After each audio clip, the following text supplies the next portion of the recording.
మహాత్ముల ముద్దుబిడ్డడు 5వ అధ్యాయము. సాయితత్వ ప్రచారం. ఆధ్యాత్మిక ధార్మిక ప్రచారములో భరద్వాజ గారి కృషి అనంతం. హృదయాంతరాల్లోని గాఢమైన ఆరాటం నుంచి, తీవ్రమైన అన్వేషణ నుంచి, అంతర్మదన నుంచి తాత్విక దర్శనం, ఆధ్యాత్మిక మర్మాలు ఉద్భవించాయి. ముక్కు మూసుకొని ఏ మూలనో కూర్చోకుండా భరద్వాజ గారు తాను కనుగొన్న సత్యాన్ని, చైతన్య స్థితిని, సృష్టితత్వాన్ని, ఆధ్యాత్మిక తత్వాన్ని, తద్వారా తాను పొందిన ఆనందాన్ని తనతో పాటు సాటి మానవులకు అందించాలని తపించారు.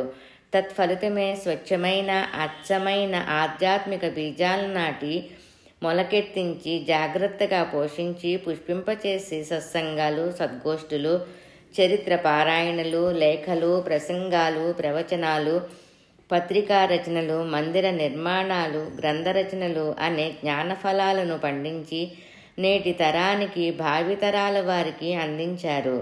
ఇందులోని పుష్పాలన్నీ మానవత్వ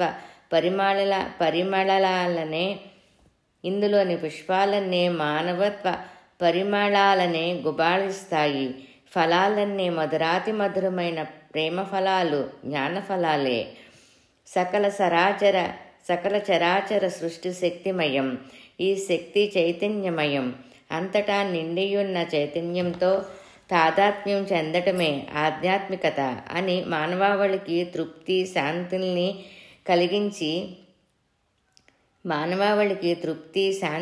కలిగించి జీవితాలకు సంపూర్ణ వికాసం చేకూర్చేదే ఆధ్యాత్మికత అని భావించిన భరద్వాజ మానవునిలో ఏ నైతిక విలువల్ని సార్థకంగా ప్రతిష్ఠించగల ఏకైక మార్గం ఆధ్యాత్మిక చింతనే అని నొక్కి చెప్పారు. మానవ సేవయే మాధవ సేవ అన్నది ఒక్క ఆధ్యాత్మికత ద్వారానే సాధ్యం కాగలదంటారు. ప్రతి ఒక్కరూ తమ వంతు కర్తవ్య నిర్వహణలో శక్తివంచన లేక కృషి చేస్తేనే తమకు, తమ దేశానికి ఇటు ఐహిక అటు పారమార్థిక ప్రయోజనాన్ని సాధింపగలరు. అంతేకాని ఆధ్యాత్మిక పేరుతో ప్రారబ్ధ కర్మంటూ ఆశ్రమాల్లో సోమరి పోతుల్లా విలాసాల్ని అనుభవించటం సరికాదంటారు. వారు నచ్చిన మార్గాన్ని సూటిగా ఆచరించేవారు, నచ్చని మార్గాన్ని అంతే ఘాటుగా వ్యతిరేకించేవారు. అదెంత కష్టమైనా నష్టమైనా సరే ధర్మాన్ని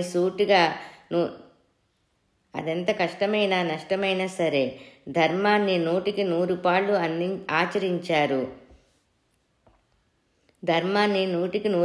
ఆచరించారు. ఆచార్యులు వారు సకల మతాల సాంప్రదాయాల సారాంశాన్ని జీర్ణం చేసుకొని సర్వులకు సరిపడా సద్గురు షిరిడీ సాయి ఆధ్యాత్మిక తత్వాన్ని తన ఆధ్యాత్మిక ప్రచారములో ప్రధానంగా తీసుకున్నారు. భరద్వాజ సర్వము సాయిమయంగా చూచారు. తానేది చేసినా సాయి ఆజ్ఞనే ప్రధానంగా తీసుకున్నారు. చిన్నతనంలో బంధువుల ఇంట్లో ఉన్న షిరిడీ సాయి మట్టి బొమ్మకు త్రాడు కట్టి తగిలించి ఊపుట చేతనేమో ఈరోజు బాబా నా మెడకు తాడు తగిలించి ఊపిరాడకుండా సాయి ప్రచారం చేయిస్తున్నారు అని మాస్టారు గారు చమత్కారంగా పలికారు. సత్సంగం. ఒకసారి వశిష్ఠ, విశ్వామిత్రులు తమ సమస్య పరిష్కారానికి ఆదిశేషుని దగ్గరికి వెళ్ళారు. ఆదిశేషుడు తాను మోసే భూభారాన్ని కాసేపు మొయ్యమని కోరతాడు. అందుకు విశ్వామిత్రుడు తన తపస్సునంతా దారపోసిన భూభారాన్ని మొయ్యజాలకపోగా వశిష్ఠుల వారు తాను చేసిన సత్సంగ కాలములోని నిమిషకాలాన్ని వినియోగించి భూభారాన్ని వహింపగలిగారట. సత్సంగ ప్రభావం ఇలాంటిది. అందుకే సత్సంగత్వే నిస్సంగత్వం, నిస్సంగత్వే నిర్మోహత్వం, నిర్మోహత్యే నిశ్చలతత్వం, నిశ్చలతత్వే జీవన్ముక్తి అని శ్రీ శంకరాచార్యుల వారు అన్నారు. భరద్వాజ గారు సాయి ధర్మ ప్రచారానికి సత్సంగాన్ని ఆయుధంగా చేపట్టారు. మూల కేంద్రంగా పల్లె ప్రాంతాల్ని ఎన్నుకున్నారు. అలనాడు శ్రీ సాయినాథుడు షిరిడీ కుగ్రామాన్ని ఎన్నుకున్నట్లు ఏ ఇంటికా ఇల్లు, ఏ వీధికా వీధి, ఏ ఊరు కా ఊరు అన్నట్లు చుట్టుప్రక్కల వారంతా కలిసి వారానికొకసారి 2 సార్లు ఒకరింట్లో సత్సంగం, ఇంకొక వారం ఇంకొకరింట్లో, ఇలా వీరు దీనిని ప్రధానంగా భావించి జరిపిస్తూ వచ్చారు. అలా వీలు లేని చోట అందరూ కలిసి ఒకే చోట మందిరములో సత్సంగం జరుపుకోవటం మంచిదన్నారు. వారానికోసారి కనీసం 2 గంటల కాలాన్నైనా సత్సంగానికి కేటాయించినచో మనల్ని నిరంతరము కనిపెడుతూ కాపాడుతూ రక్షించమని దైవాన్ని ఏ మొహం పెట్టుకొని ఎలా కోరగలం అని అడిగే హక్కు ఎలా వస్తుంది అనేవారు. ఒకే చోట మందిరంలో సత్సంగం జరుపుకోవటం మంచిదన్నారు. వారానికి ఒకసారి కనీసం 2 గంటల కాలాన్నైనా సత్సంగానికి కేటాయించనచో మనల్ని నిరంతరము కనిపెడుతూ కాపాడుతూ రక్షించమని దైవాన్ని ఏ మొహం పెట్టుకొని ఎలా కోరగలం అని అడిగే హక్కు ఎలా వస్తుంది అనేవారు. వీరి సత్సంగములో అట్టహాసాలుండవు, డబ్బులు ఖర్చు అసలే ఉండదు. దత్తస్వామి చిత్రపటాలు, దత్తాత్రేయ స్వరూపుడు, సకల దేవతా స్వరూపుడు షిరిడీ సాయి చిత్రపటం, భగవాన్ రమణ మహర్షి, మరికొన్ని అవధూతల సాధు సత్పురుషుల చిత్రపటాలు మాత్రమే ఉంటాయి. శ్రీ సాయి చిత్రపటాల్ని వీలున్నంత వరకు వారి రూపం ఒక్కటే ఉన్నది ఎన్నుకోవాలి. చేతిలో ఓంకారం, శివలింగము, శిలువ, చాంద్ ఇలాంటి చిహ్నాలు లేకుండా చూసుకోవాలి. కారణం బాబా రూపం ఒక్కటే అయితే అన్ని మతాల వారు నమస్కరిస్తారు, ఆహ్వానిస్తారు. ఇలాంటి గుర్తులున్నప్పుడు తమ తమ మత చిహ్నాలు కాని వాటిని చూచినప్పుడు వారికి ఇబ్బంది కలగవచ్చు అంటారు శ్రీ మాస్టారు. మహాత్ములు ముద్దుబిడ్డడు 5వ అధ్యాయము 3వ పేజీ. సత్సంగం ప్రారంభంలో శ్రీ గురుచరిత్ర లేదా శ్రీ షిరిడీ సాయి చరిత్ర లేదా అవధూతుల చరిత్రల్లో ఏదైనా ఒక గ్రంథాన్ని కొన్ని వారాలుగా చదివి పూర్తయ్యాక మరొక గ్రంథాన్ని మొదలుపెట్టడం చేస్తారు. ఈ భజన మొదట్లో మాస్టారు చేతులు జోడించి శ్రీ సచ్చిదానంద సద్గురు సాయినాథ్ మహారాజ్కి జై అని చెప్పగా అందరూ కలిసి చెప్పడం, తర్వాత గురుబ్రహ్మ శ్లోకాన్ని 3 సార్లు చెప్పగా అందరూ కలిసి పలికేవారు. తర్వాత శ్రీగణనాథ, మానస భజరే, గురుదేవదత్త, సాయిరాం, అరుణాచల శివ, అరుణాచల శివ, ఓం నమ శివాయ, గురుదత్త దిగంబర తవ శరణం అనే నిర్ణీత భజన గీతాలే మాస్టారు గారు చేతులు తడుతూ చెబుతుండగా అందరూ భావయుక్తంగా చేతులు తడుతూ పలికేవారు. ఇందులో మేళతాళాలు, డోలు, సన్నాయిలుండవు, దీర్ఘరాగాలుండవు. ప్రతి ఒక్కరూ భగవత్ప్రసాదితమైన సహజ స్వరంతో పాడుకునేటట్లు భజన గీతాలుంటాయి. భగవంతుని ప్రీతి కోసం పాడేటప్పుడు భావం ప్రధానం కానీ గానం ప్రధానం కాదు. కంఠస్వర మాధుర్యమే కావాలనుకుంటే మనకంటే 1,000 రెట్లు బాగా పాడగలవారెందరో కలరు. భజనలో గొంతెత్తి నోరారా భగవంతుణ్ణి పిలుస్తున్నామన్న భావనతో పాడాలి. 2 చేతులు 2 తడుతూ చేతులు 2 తడుతూ ఆహ్వానించాలి. దీనికి ఎవరేమనుకుంటారో అన్న అహం భజనలో వదలాలి. మనలోని అహం అనే పెంకు పగలగొట్టకపోతే లోపల ఉన్న చైతన్యమనే కొబ్బరి లభించదు. అన్ని రూపాల్లోనూ బాబా ఉన్నాడన్న భావన స్థిరపడ్డానికే భజన చేస్తున్నామనేది మరవరాదు. మన ఇష్టాలతో నిమిత్తం లేకుండా విధిగా సత్సంగములో పాల్గొనాలి. సత్సంగ సభ్యుల మధ్య వ్యక్తిగత ఇష్టాల ప్రసక్తి రారాదు. మాస్టారు గారు భజన చేసేటప్పుడు ఎడమ చెయ్యి క్రింద కదలకుండా ఉంచి కుడి చేతితో ఎడమ చేతిని కొడుతూ భజన చేసేవారు. సుఖాసనములో సౌకర్యంగా కూర్చునేవారు.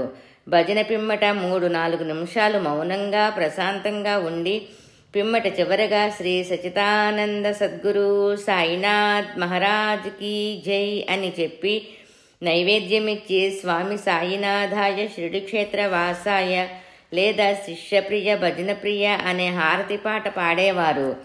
అందరూ వారితో కలిసి పాడేవారు. ఆ తర్వాత మాస్టారు గారే స్వయంగా ఒక్కొక్కరికి విభూది తీర్థప్రసాదాలు ఇచ్చేవారు. మహాత్ములు ముద్దుబిడ్డడు 5వ అధ్యాయము 4వ పేజీ. భజన ప్రయోజనం: మనస వాచ కర్మణ దైవత్వ సాధన సాగుతుంది. అంతేకాదు అంతవరకు చేసిన పారాయణ లీలల్ని స్మరించుకుంటూ భజన సాగుతుంది. కాబట్టి మనసు తన్మయత్వాన్ని చెందుతుంది. ఒకరి పట్ల ఇంకొకరికి సదవగాహన కలుగుతుంది. ఈ భజన లేదా సంకీర్తన అనేది అనాదిగా వస్తున్న ఉత్కృష్టమైన ఆధ్యాత్మిక సాధన. భక్తిని నేర్పేదే భజన. రోగికి పద్యమంత అవసరమో భక్తునికి సత్సంగమంత అవసరము అంటారు మాస్టారు. సత్సంగాలో శ్రీ మాస్టారు గారి మధుర స్మృతులు. 9/9/71 గురువారం సాయంకాలం భరద్వాజ గారు రూములో భజనకు నేను అంటే రచయిత మొదటిసారిగా వెళ్ళాను.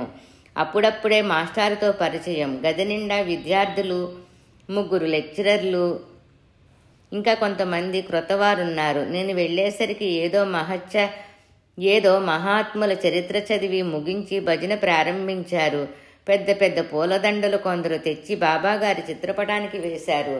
భజన తర్వాత వారే ఒక్కొక్కరికి చేతివ్రేళ్లతో విభూతి తీసుకొని చేతిని హృదయంపై పెట్టుకొని ఏదో నామం చెప్తూ భక్తులు నమస్కరించి తల ఎత్తి చేతులు చాపగానే చేతిలో విభూతి ఇస్తూ నొసుటన బొట్టు పెట్టి తీర్థప్రసాదాలు ఇచ్చారు. మనకి ఏదైనా ఇష్టమైన దానిని ఎంత ఆసక్తితో శ్రద్ధతో చేస్తామో అంతకంటే ఎక్కువ శ్రద్ధతో ఉత్సాహంతో చిరునవ్వుతో చేస్తున్నారు వారు. క్రీస్తునందలి అనన్య భక్తిభావంతో ఆ రోజు నేను భరద్వాజ గారికి నమస్కరించలేదు. అంటే రచయిత క్రీస్తు అన్నమాట. ఆయనతో ఉన్న దాని గురించి క్రీస్తునందలి అనన్య భక్తి భావంతో, ఆయనకి క్రీస్తు అందు అనన్య భక్తి, అందుకని భరద్వాజ గారికి నమస్కరించలేకపోయాడంట. కానీ వారి నుండి విభూది తీర్థం ప్రసాదం తీసుకున్నారు. వారి కరస్పర్శ మహత్యమెట్టిదో, నాలో ఏదో ఇక పార్వస్యము, వారి యందు అనూహ్యమైన భక్తి శ్రద్ధలు కలిగాయి. 27/1/1972 గురువారం సాయంకాలం 6:30 గంటలకు సత్సంగం. మాస్టర్ గదిలో చాలామంది ఉన్నారు. ఆ రోజు ఆనందమాయి మాత గురించి చదివి వినిపించారు. భజన ప్రారంభానికి ముందు ఏ విధంగా భజన చెయ్యాలో చెప్పారు. అన్ని రూపాల్లో ఉన్న భగవంతుడొక్కడే. ప్రపంచంలోని ప్రతి వస్తువులోనూ, ప్రతి రూపంలోనూ, ప్రతి దేవుని మూర్తి యందు మనము ఆరాధించు మూర్తే రూపమే. మూర్తి అంటే రూపం అన్నమాట. ఉన్నదని గుర్తుంచుకొని ధ్యానించాలి, పిలవాలి, కొలవాలి. ఏ రూపంలో కొలిస్తే ఆ రూపంలో దర్శనమిస్తారు. ఎట్లా అంటే, ఉదాహరణకు కరెంటు ఉన్నది, బల్బులోనికి పంపిస్తే వెలుతురు రూపంలో, ఫ్యాన్లోకి పంపిస్తే గాలి రూపంలో, రేడియోలో శబ్ద రూపంలో ప్రకటమవుతుంది. అలాగే ఒక భగవతత్వం అన్ని రూపాల్లోనూ వ్యాపించి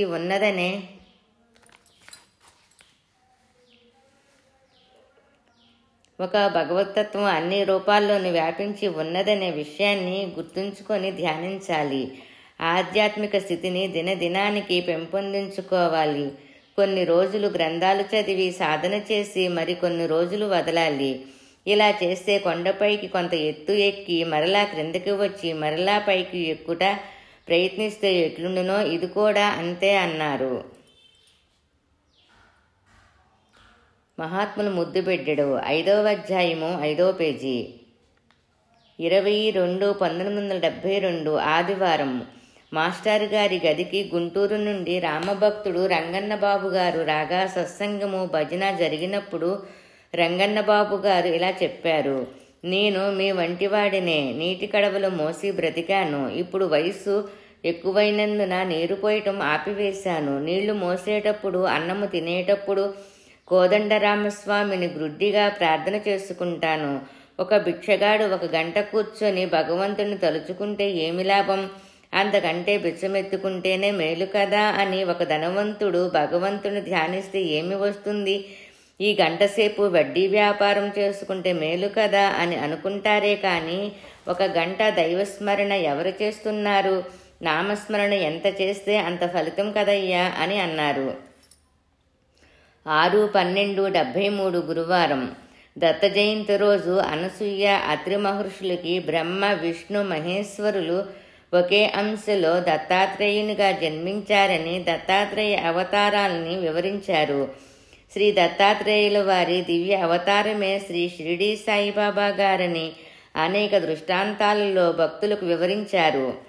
31/10/74 గురువారం సత్సంగములో సాయినాథ చరిత్ర చదివారు. అందులో సాయి ఒక భక్తుడితో, నీవు నన్ను ఎప్పుడు ఎక్కడ ధ్యానిస్తావో అక్కడే నేనుంటాను. నా పటాన్ని పూజిస్తే నన్ను పూజించినట్లే. నా పటానికి నైవేద్యం పెడితే నాకు చెందుతుంది. నా గురించి భజన చేసేవారి మధ్య నేనుంటాను. రాత్రంతా ఒకడు రైల్లో భజన చేస్తూ వస్తే వింటూ వాడు ప్రక్కనే ఉన్నాను. ఒక్క నిమిషం కూడా నిద్రపోలేదు అన్న విషయం చెప్పారు. 28/11/74 గురువారం సత్సంగములో అక్కలకోట స్వామి చరిత్ర చదివారు. అంతటా అన్నింటిలో ఉన్న బాబాను మనతోనూ నోటితోనూ చేతులతో పిలుస్తాము. అంతటా ఆయనే ఉన్నారని గుర్తించే శక్తిని ఇమ్మని పిలవడమే భజన చేయడం అంటే అన్నారు. సత్సంగం ఎందుకు, ఎలా కాపాడుకోవాలి అంటే క్షేత్రము ఎంత చక్కగా సిద్ధం చేస్తే పంట అంత బాగుగా పండుతుంది. క్షేత్రం అంటే భూమి. పంట రావాలంటే భూమి సాగు చేసి నీరు పెట్టి విత్తనం వేసి రాళ్ళు గడ్డి మొలకలు తీసివేసి పశువులు మేయకుండా కంచి వేసి మిడతలు తెగుళ్ళు సోకకుండా ఏడాది అంతా ఎలా జాగ్రత్త చేస్తామో అట్లే సత్సంగ పైరును కాపాడుకోవడమే చక్కని సాధన. పరిచయాలు ఎక్కువయ్యి మనస్పర్ధలు ఈర్ష్యాద్వేషాల వరకు రాకూడదు. వర్గాలు ముఠాలు లేవతీయకూడదు. అందరిలో సాయిని చూడటం అలవాటు కావాలి. సత్సంగం మానసిక స్నానం వంటిది. దాన్ని కలుషితం చేసుకోవటం మనం తినే అన్నంలో మనమే విషం కలుపుకున్నట్లవుతుంది. దేవునికి నైవేద్యం ఇచ్చే ముందు నీవెవరికైనా అన్యాయం చేశావేమో చూసుకో. దానికి ప్రతిక్రియగా వారి క్షేమం కోరి అందుకు భగవంతుని క్షమించమని ప్రార్థించి అప్పుడు నైవేద్యం ఇవ్వు. అప్పుడు ఆయన దాన్ని అంగీకరిస్తారు. షిరిడీ వచ్చి వాడిట్లా వీడిట్లా అని అందరినీ విమర్శిస్తున్న భక్తుడితో బాబా మలం తింటున్న పందిని చూపి నీవు చేస్తున్న పని అదే అన్న మహోత్తర వాక్యంలోని సత్యాన్ని గుర్తించినా అదే తెలుస్తుంది. ఇలా సత్సంగాన్ని నిర్దిష్టంగా ఉంచుకుంటే కానీ తర్వాత ధ్యానం జపం పారాయణలు సరిగా జరగవు. క్షేత్రం బాగుండకపోతే మంచి పైరెలా వస్తుంది అంటారు మాస్టర్ గారు. భరద్వాజ గారు సత్సంగం చేసిన ప్రాంతాల్లో కొన్ని పల్లె పట్టణ ప్రాంతాలు. 1970లో విద్యానగర్ నెల్లూరు జిల్లా మొట్టమొదటి సత్సంగం. 1971 శ్రీ చైతన్య భక్త మండలి వారి వెంకటగిరిలో నిర్వహించిన జ్ఞాన ఉపన్యాసాల్లో మొదటిసారిగా సాయి భక్తి బీజాలు నాటారు. 24/8/75 గొలగమూడి శ్రీ వెంకయ్యస్వామి గారి ఆశ్రమం దగ్గర ప్రవచనం చేశారు. 31/12/73 నూతన సంవత్సరం సందర్భముగా జిల్లెళ్ళిమూడి అమ్మను గూర్చి నవాబుపేటలోని కామిశెట్టి సుందరయ్య గారి సత్రములో నెల్లూరులో ఉపన్యాసం. 18/1/78 షిరిడీ నుండి తిరిగి వస్తూ మానేపల్లి శ్రీ వేణుగోపాల్ రెడ్డి గారి ఇంటికి మానేపల్లి గ్రామం అనంతపురం జిల్లా వచ్చారు. లేపాక్షి వెళ్లారు. 1/9/79 షిరిడీ సాయి మందిర్ శంకుస్థాపన విద్యానగర్లో 1979లో నిడుగుంటపాళెంలో నెల్లూరు జిల్లాలో ప్రసంగించారు.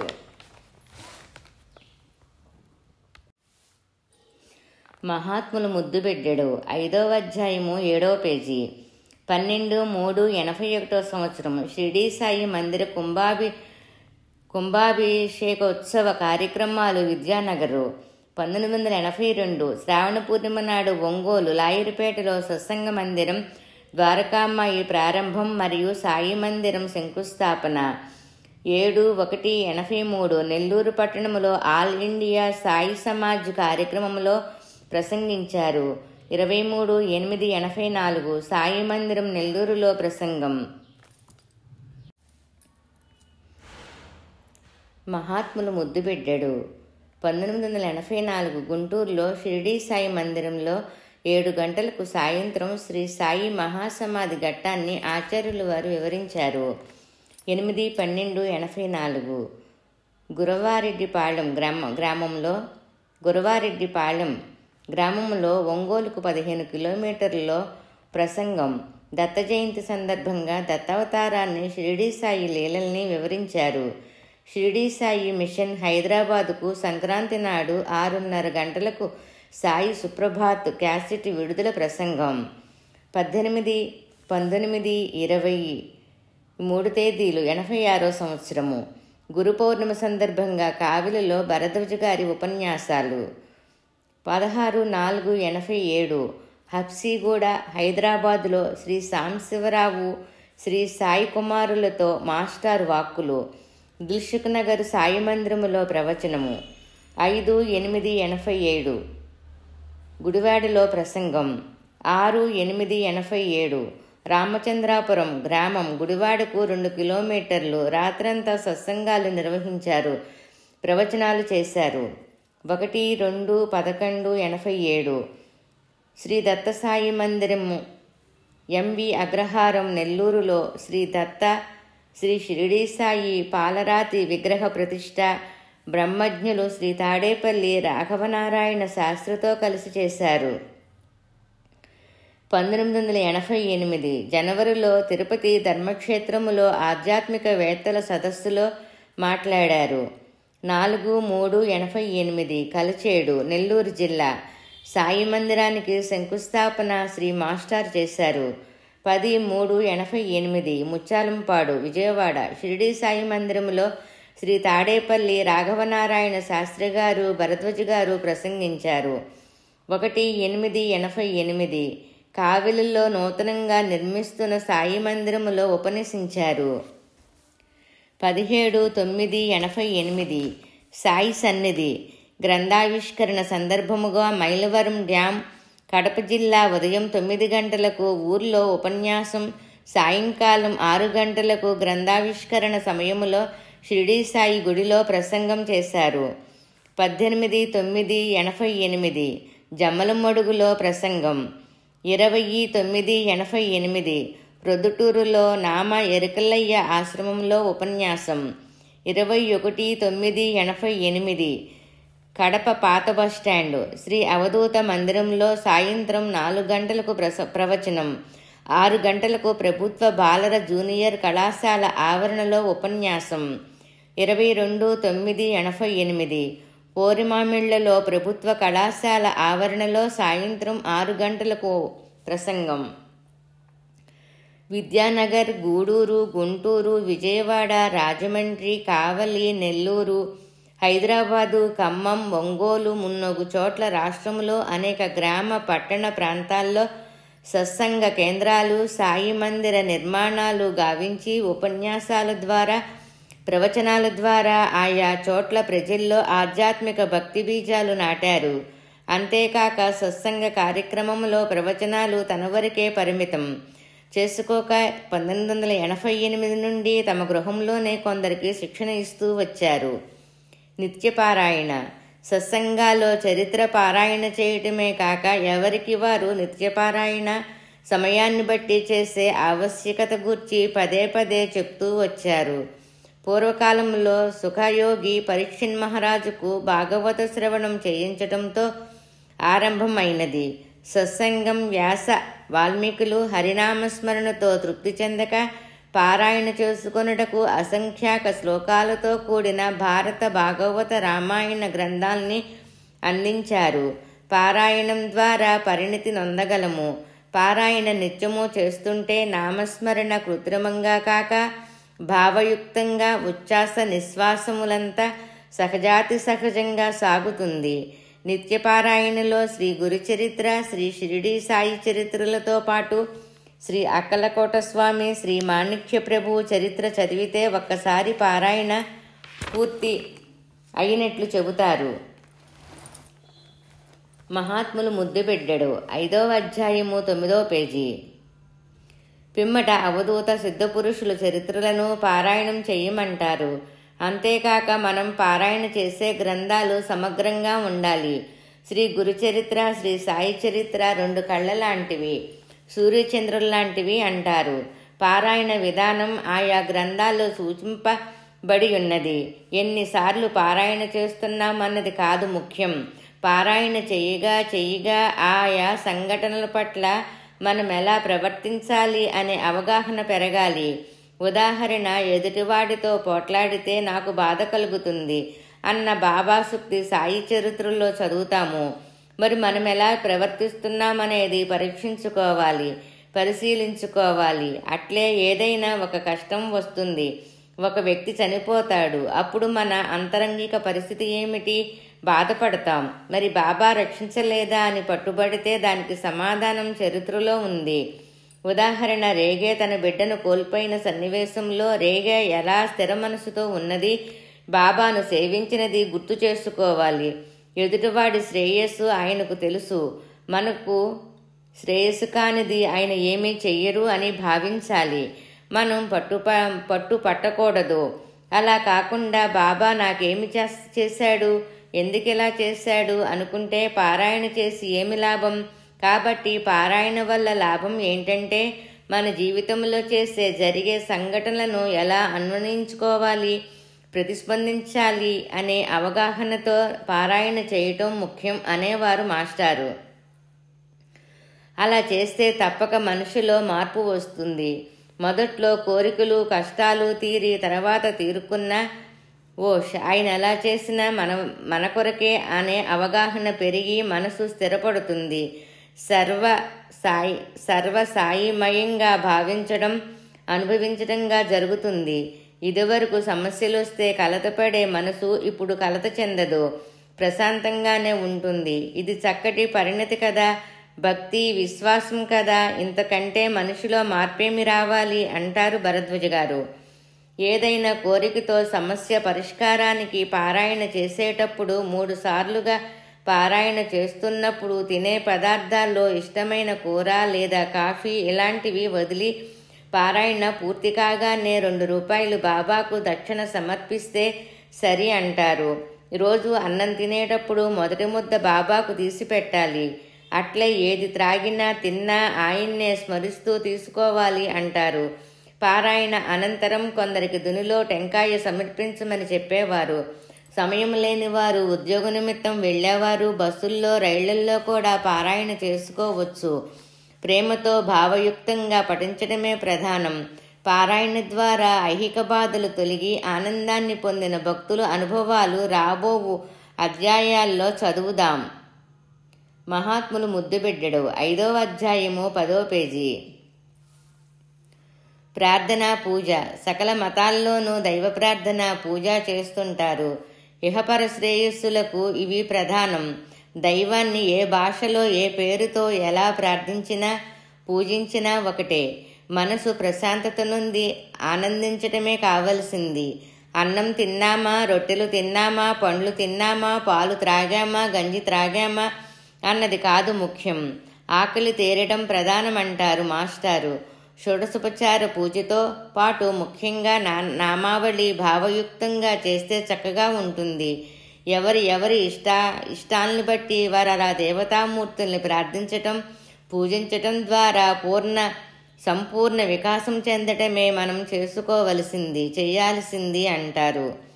పూజ ధ్యానానికి ఎంతో సహాయకారి. రూపాన్ని ధ్యానించేవారు బాహ్యంగా ఉండే ఇష్టమూర్తి రూపాన్ని భావయుక్తంగా పూజ చేయడం వలన ఆ మూర్తి మీద భక్తి ప్రేమ పెరుగుతాయి.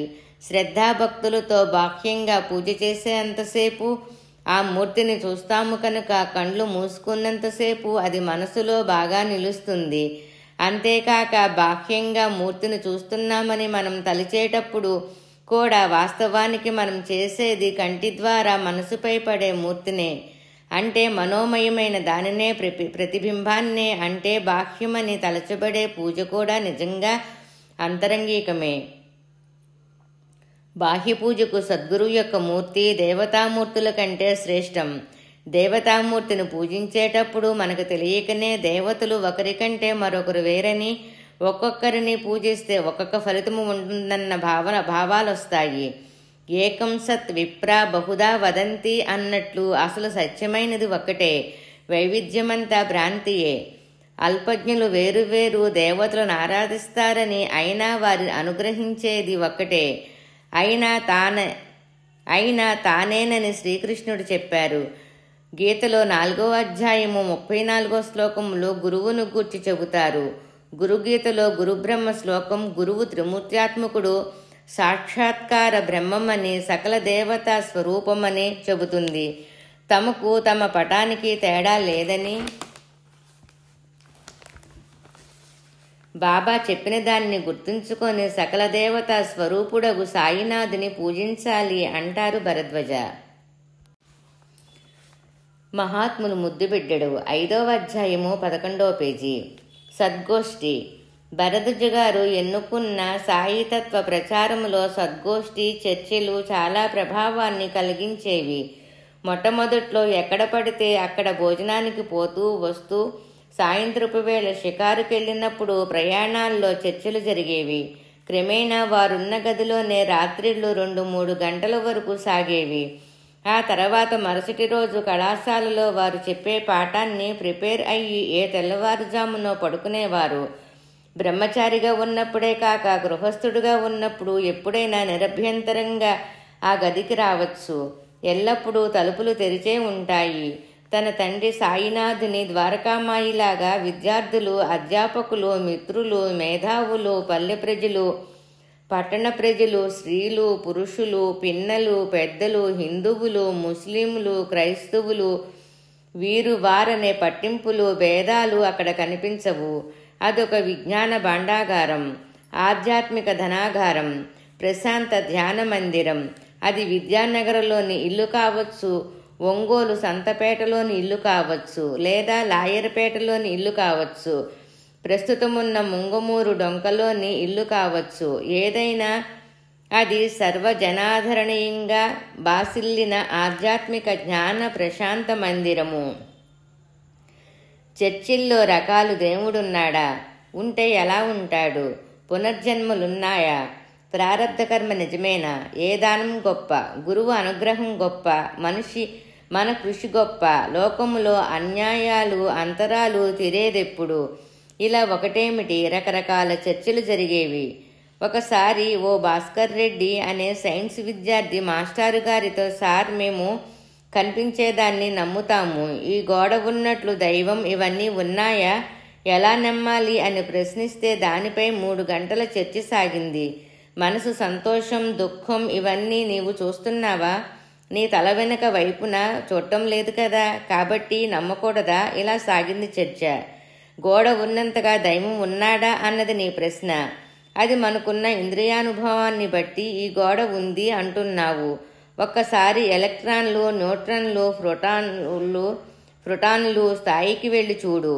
నీకు గోడగా కనిపించే గోడ నిజంగా ఉన్నదా లేదా అని గమనించు. కణాలు, అణువులు దృష్టితో చూస్తే గోడ ఉండదు. పెద్ద పట్టణమంతా మనం పెరిగితే గోడ చిన్నదయ్యి కణం వల్లే కనిపించి గోడ అనే భావం కలగదు. చీమకు గోడ కూడా గోడగా కాక ఆకాశంలా కనబడుతుంది. కాబట్టి మనకు గోడ అనే భావం ఎట్లా కలుగుతుంది అంటే మనకు గోడకు ఉన్న నిష్పత్తిని బట్టే, కానీ నిజంగా గోడ లేదు, శూన్యమే ఉన్నది. 27/5/73 ఆదివారం. ప్రారబ్ధ కర్మ ఉందా? పునర్జన్మలున్నాయా?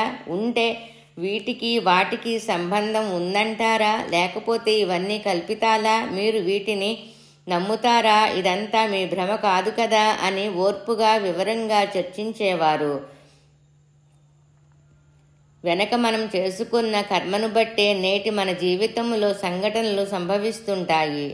గమనిస్తే తెలుస్తుంది. లేకపోతే నీ కళ్ళ ముందే చక్కగా తెలివిగా ఉండే వ్యక్తి జీవితంలో స్థిరత్వం లేకుండా అష్టకష్టాలు పడుతుంటే వాడిలో 7వ వంతు కూడా సామర్థ్యం లేని మరో వ్యక్తి సుఖంగా పొగడ్తలతో, పూలదండలు, శాలువాలు, సన్మానాలతో తబ్బుబ్బైపోతుంటాడు. మన ప్రయత్నం మనం చేయవలసిందే, కానీ మనం ఆశించిన ఫలితం ఒక్కొక్కసారి రాకపోవడానికి కారణం ప్రారబ్ధ కర్మే. శివుని ఆజ్ఞ లేనిదే చేమైనా కొట్టదు అన్న పెద్దల మాట అక్షరాల నిజం. ఒకసారి నేను కాలేజీకి వెళ్తుండగా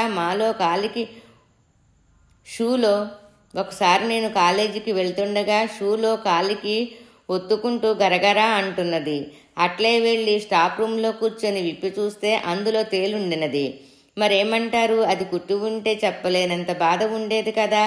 ఇలాంటివెన్నో ఎవరికి వారు పరిశీలిస్తే తెలుస్తాయి అని అంటారు. ఒకరింట్లో పిల్లలు చక్కగా ఆరోగ్యంగా పుట్టి పెరిగితే ప్రక్కింటిలో అనారోగ్యం, అవయవాల లోపాలతో పుట్టిన సంతానంతో బాధపడే వారెంతమందిని మనం చూడటం లేదు.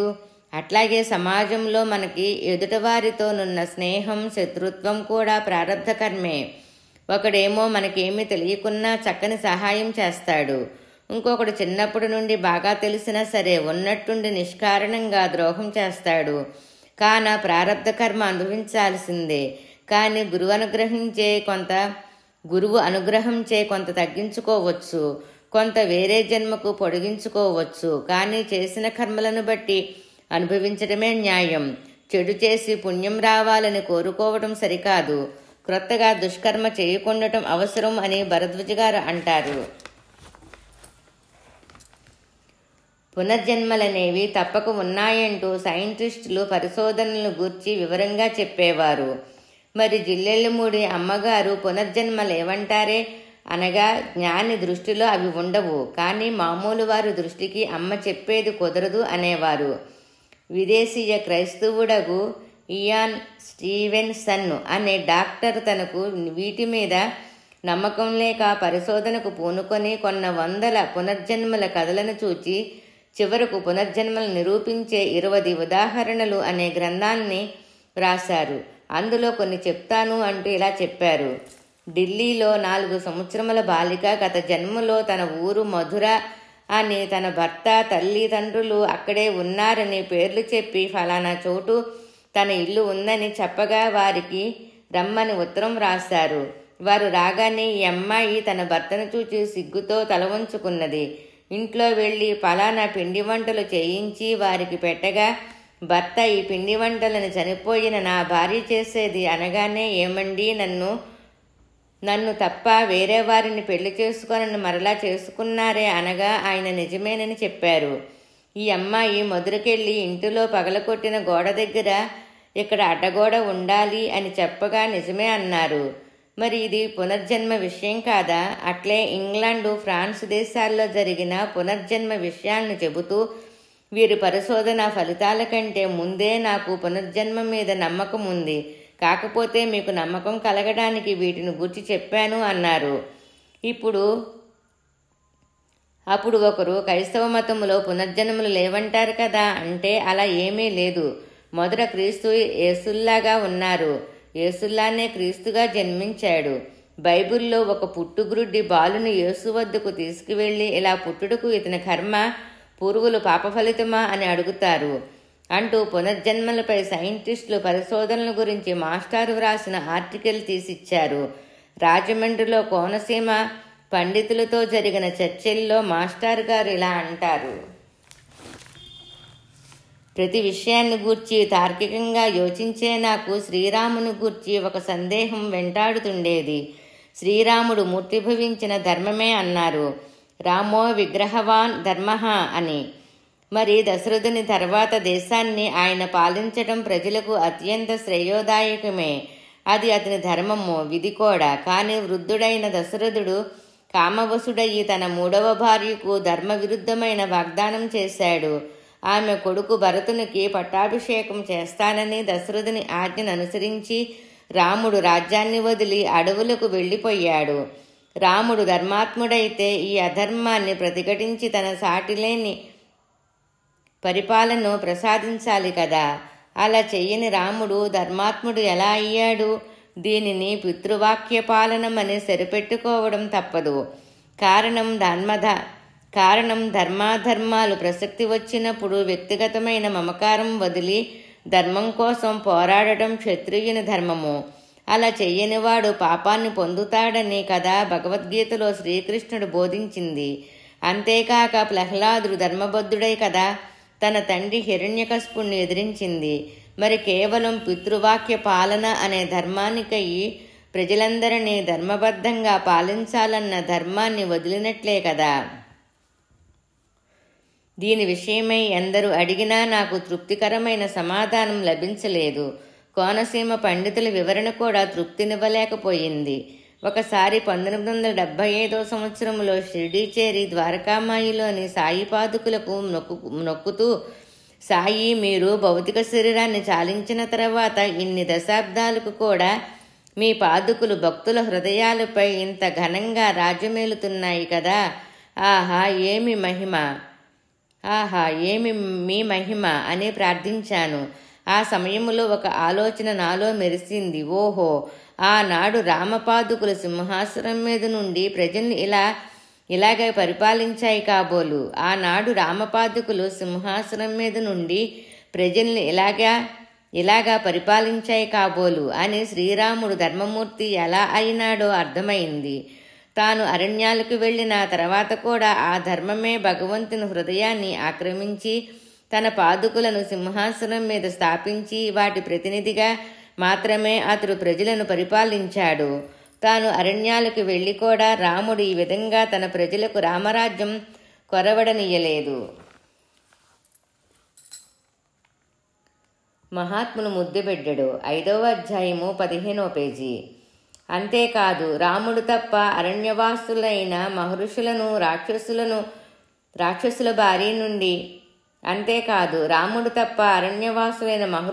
రాక్షసుల బారి నుండి మరొకరు రక్షింపలేరు. తన ప్రజలకు రామరాజ్యం కొరవడనీయకుండానే రాముడు ఆ కార్యాన్ని నిర్వహించాడు. అదే ఆయనలోని ధర్మమహిమ, ధర్మదక్షత. తన అవతార లక్ష్యమైన ఋషి పాలనకు దోహదమైంది. కనుకనే రాముడు తండ్రి మాటలను అనుసరించాడు అని మాస్టర్ గారు వివరించారు. అస్థి నాస్తి చర్చలు. భరద్వాజ గారు వెంకటగిరి, బాపట్ల, విద్యానగర్, ఒంగోలు మున్నగు చోట్ల ప్రముఖ హేతువాదులతో బహిరంగ సదస్సులలో గంటల తరబడి అస్థి నాస్తి విచికిత్స చర్చలు జరిపారు.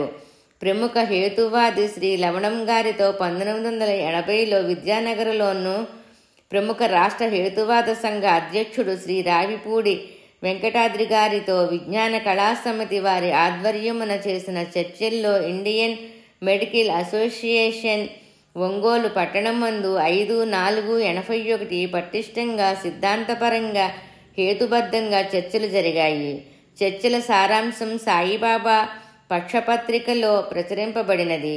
ఈ బహిరంగ చర్చల వల్ల చాలామందికి ఆధ్యాత్మికత పట్ల విశ్వాసం పెరిగింది. లేఖల ద్వారా భరద్వాజ గారు సుదూర ప్రాంతాల్లోని ఎందరో ఆర్తులకు, జిజ్ఞాసువులకు ఉత్తరాల ద్వారా అనేక విషయాలు తెలుపుతూ సాయి ధర్మ ప్రచారాన్ని గావించారు. ఏ ఉత్తరంలోనైనా సాయి అనుగ్రహ ప్రాప్తిరస్తు, సాయినాథుడు నీకు మేలు చేయుగాక, ఇలాంటి వాక్యాలు లేని, సాయి ప్రస్తావన లేని ఉత్తరం ఉండదు. పూలదండలో దారం లేకుండా ఎలా ఉండదో అట్లే వీరి ఉత్తరాల్లో కానీ, శుభాకాంక్షల్లో కానీ, సాధనాపరమగు సూచనల్లో కానీ సాయినాథుని గూర్చి, ఆధ్యాత్మికతను గూర్చి ప్రస్తావన లేకుండా ఉండనే ఉండదు. వారు వీరనక పరిచయమున్నా లేకపోయినా, స్త్రీకైనా పురుషులకైనా, విద్యార్థులైనా, మిత్రులైనా, ఉద్యోగులైనా, నిరుద్యోగులైనా సరే, ఎవరేమి అడిగినా వ్రాసిన ఓర్పుతో ఎంతో వివరంగా సమాధానం ఇచ్చేవారు. వారెన్ని కార్యక్రమాల్లో నిమగ్నమైనా సరే నాకు తెలిసినంత వరకు ఒక్కొక్కరికి కొన్ని 100 ఉత్తరాలు వ్రాశారు. అన్నీ కలిపితే కొన్ని వేల ఉత్తరాలు అటు ఆంగ్లంలో ఇటు తెలుగులో వ్రాశారు. గాంధీ, నెహ్రూ లాంటి దేశ నాయకులు, వివేకానంద లాంటి ఆధ్యాత్మికత గురువులు, కందుకూరి, గురుజాడ లాంటి సంఘ సంస్కర్తలు వ్రాసిన లేఖలు వీరు వ్రాసి ఉంటారంటే ఆశ్చర్యపోనక్కరలేదు. ₹1 కూడా ఆశించకుండా గీతలో కృష్ణ భగవానుడు చెప్పినట్లు ప్రతిఫలం కోరక ఓర్పుతో, ప్రేమతో అంత సమయాన్ని కేటాయించారంటే బాబా కోరిన నిష్ఠా సబూరీలు దండిగా మెండుగా నిండుగా వారిలో నింపుకొందే ఆ పని చేయగలరా? ₹1 కూడా ఆశించకుండా గీతలో కృష్ణ భగవానుడు చెప్పినట్లు ప్రతిఫలం కోరక ఓర్పుతో, ప్రేమతో అంత సమయాన్ని కేటాయించారంటే బాబా కోరిన నిష్ఠా సబూరీలు దండిగా మెండుగా నిండుగా వారిలో నింపుకొందే ఆ పని చేయగలరా? మహాత్ములు ముద్దుబిడ్డడు 5వ అధ్యాయము 16వ పేజీ.